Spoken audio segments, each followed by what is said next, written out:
මැද පෙරදිග කිව්ව ගමන්ම අපේ හිතට එන්නේ මොකද්ද? නිමක් නැති වැලි කඳු, කාන්තාර නේද? ඒත් හිතන්නකෝ ඒ වැලි කඳු යට ද්‍රව රත්තරන් කියන තෙල් සාගරයක්ම හැංගිලා තියෙනවා.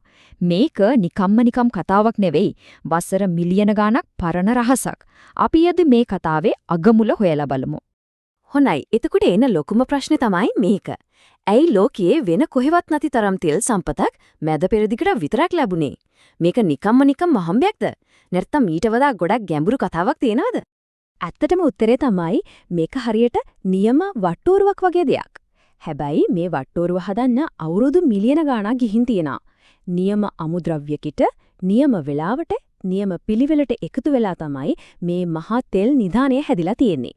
මේ අමුද්‍රව්‍ය වලින් එකක් හරි මිස් වුණා නම් අද මේ කතාව සම්පූර්ණයෙන්ම වෙනස්. හරි. එහෙනම් අපි යමු අපි වට්ටෝරුවේ පළවෙනි අමුද්‍රව්‍ය හොයාගෙන. ඒ තමයි වැලියට සැඟවුණු පුරාණ සාගරය. කතාව පටන් ගන්න මෙතනින්. වසර මිලියන ගණනකට කලින් අද අපි දකින මැද පෙරදිග කියන්නේ වැලි කඳු පිරුණු කාන්තාරයක් නෙවෙයි. ඒක ටෙතිස් මුහුද කියලා හඳුන්වපු උණුසුම් නොගැඹුරු නිවර්තන මුහුදක්. ප්ලවාංග, ඇල්ගී වගේ ඇහැට පේන්නවත් නැති ක්ෂුද්‍ර ජීවීන්ගෙන් මේ මුළු මුහුදම පිරීලා ඉතිරිලා ගිහින් තිබුණා. අන්න ඒ ජීවීන් තමයි අපේ වට්ටෝරුවේ ප්‍රධානම අමුද්‍රව්‍ය. ඉතින් මේ මුහුදේ හිටපු කෝටි සංඛ්‍යාත ක්ෂුද්‍ර ජීවීන් මැරුණම එයාලගේ සිරුරු කෙලින්ම කිඳා බැස්සේ මුහුදු පතුලට. විශේෂත්වය තමයි මුහුදු පතුලේ ඔක්සිජන් හරිම අඩුයි. ඒ නිසා මේ සිරුරු හරියට දි รา පත් නොවි තැන්පත් වුණා. කාලයත් එක්ක මොකද වුනේ? මේ කාබනික ද්‍රව්‍ය උඩින් රොන් මඩ වැලි තට්ටු පිට තට්ටු බැඳුනා. හිතන්නකෝ පොළව යටින් එන අතිවිශාල පීඩනයයි අධික රස්ඥයයි හරියට පොළව යට තියෙන ප්‍රෙෂර් කුකර් එකක මේ දේවල් ඉවෙනවා වගේ වැඩක් තමයි උන්නේ. අන්නේ ක්‍රියාවලිය අවසාන ප්‍රතිඵලය තමයි අපි අද දකින බොරතෙල් සහ ස්වභාවික වායු. හොඳයි. දැන් තෙල් හැදුනා. ඒ තෙල් හැදෙන එක විතරක් මදි. ඒක එක තැනකට එකතු කරලා ආරක්ෂා කරලා තියාගන්න එක ඊටත් වඩා වැදගත්. අන්න එතනදී තමයි අපේ පරිපූර්ණ වට්ටෝරුවේ ඉතුරු කොටස් ටික කරලියට එන්නේ. බලමු ඒ මොනවද කියලා. මේ තියන්නේ අපේ අමුද්‍රව්‍ය 4. මුලින්ම තෙල් හදන්න අවශ්‍ය වුණු පුරාණ මුහුද. ඊළඟට ඒ තෙල් රැස් කරගන්න නියම ගබඩා ටැංකියක්. ඊට පස්සේ ඒ තෙල් එළියට යන්න නොදී වහලා තියෙන පරිපූර්ණ පියනක්. සහ අවසාන වශයෙන් මේ හැම දෙම එකට එකතු කරලා හරි තැනටගෙන මෘදු භූවිද්‍යාත්මක තෙරපීමක්. මේක තමයි කතාවේ වැදගත්ම තැනක්. තෙල් තිබුණට විතරක් වැඩක් නෑ, ඒක තියාගන්න තැනක් ඕන. මෙතනදි තමයි දෙවනි අමුද්‍රව්‍යය කියන්නේ ගබඩා පාෂාණය.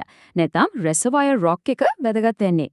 මැද පෙරදිගට ලැබුණු වාසනාව තමයි වැලිගල් වගේ සිදුරු සහිත පාෂාණවල ඝනකම් අඛණ්ඩ තට්ටු පිහිටලා තිබින. මේක හරියට මෙහෙම හිතන්නක. පොළව යට තියෙන යෝධ ස්පොන්ජ් එකක් වගේ. අර අලුතෙන් හැදුණු තෙල් ඔක්කොම මේ ස්පොන්ජ් එක වගේ පාෂාණ තට්ටු ඇතුළට උරාගෙන රඳව ගත්තා. ලෝකයේ වෙන ගොඩක් තැන්වල මේ වගේ පාෂාණ තට්ටු තියෙනවා. ඒත් ඒවා එක්ක තුනී නැත්නම් කැඩිලා බිඳිලා.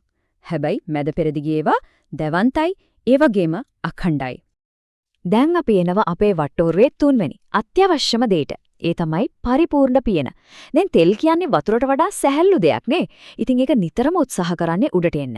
හැබැයි මැද පෙරදිග භූමිය යට ඝන ලුණු තට්ටු සහ වෙනත් සිදුරු නැති පාෂාණ තට්ටු පිහිටලා තියෙනවා.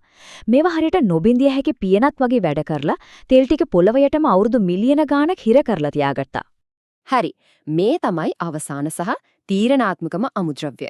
සාමාන්‍යයෙන් භූතැටි එටිනක ගැටෙනකොට වෙන්නේ පාෂාණ තට්ටු කැඩිලා බිඳිලා යන එක. එහෙම වුණා නම් අර තෙල් ඔක්කොම එළියට යනවා.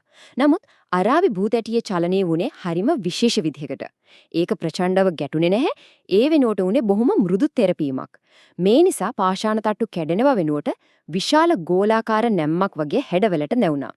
අන්නේ නැමුණු තැන් තමයි තෙල් එකතු වෙන පරිපූර්ණ උගුල් බවට පත් උනේ.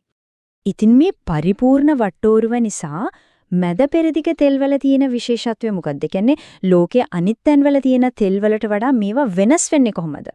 සරලවම කිව්වොත් මැද පෙරදිග තියෙන්නේ සාම්ප්‍රදායික තෙල්. එහෙම නැත්නම් කන්වෙන්ෂනල් ඔයිල්. ඒ කියන්නේ විශාල ද්‍රව තටාක විදිහට එකට එකතු වෙලා තියෙන්නේ පොඩි නලයක් පොළවට ගැහුවත් ගන්න පුරුවන් තරම් පහසු තෙල්.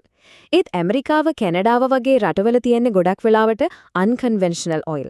ඒ කියන්නේ ශල්ක පාෂාණ ඇතුලේ හිර වෙච්ච එහෙම නැත්නම් තාර වෙලියක මිශ්‍ර වෙච්ච තෙල්. ඒවා ගන්න එක හරිම අමාරුයි, වියදමත් අධිකයි. මේ වෙනස කොච්චර ලොකුද කියලා හිතා ගන්න පුළුවන් මෙහෙම මැද පෙරදිග සමහර රටක තෙල් බැරලයක් පොළවෙන් උඩට ගන්න යන වියදම ඩොලර් කීපයක් තරම් අඩු වෙන්න පුළුවන්. ඒත් අනිත් රටවල ඒ වියදම මීට වඩා දස ගුණයකින් 20 ගුණයකින් විතර වැඩි වෙන්න පුළුවන්. ඉතින් වසර මිලියන ගාණක් පුරා දිනුණු මේ විශ්මිත භූවිද්‍යාත්මක වටුරුවේ අවසාන ප්‍රතිඵලය මොකක්ද? ඒක අද අපේ ලෝකයේ හැඩගස්වලා තියෙන්නේ කොහොමද? ප්‍රතිඵලය තමයි ලෝකයේ දැවැන්තම තෙල් බලවතුන් බිහිවීම. සෞදි අරාබිය, ඉරානය, ඉරාකය මේ හැම රටක්ම මේ සුවිශේෂී භූවිද්‍යාත්මක පිහිටීමෙන් උපරිම වාසි ලැබුවා. අපි කතා කරපු අමුද්‍රව්‍ය හතරම නියම විදිහට එකට එකතු වීම කියන්නේ ඇත්තටම බිලියනයකට එකක් වගේ සිද්ධ වෙන භූවිද්‍යාත්මක ලොතරැයියක් දිනුවා වගේ වැඩක්. මේ හැමදේමත් එක්ක අවසානයේට අපිට හිතන්න දෙයක් ඉතිරි වෙනවා. වසර මිලියන ගණනක් තිස්සේ නිර්මාණය වුණු මේ සීමිත සම්පත. තව කොපමණ කාලයක් මේ විදියට පවතීවිද? ඒක ඉවර වුණ දවසක අපේ ලෝකයට මොන වගේ ඉරණමක් අත්වේවිද?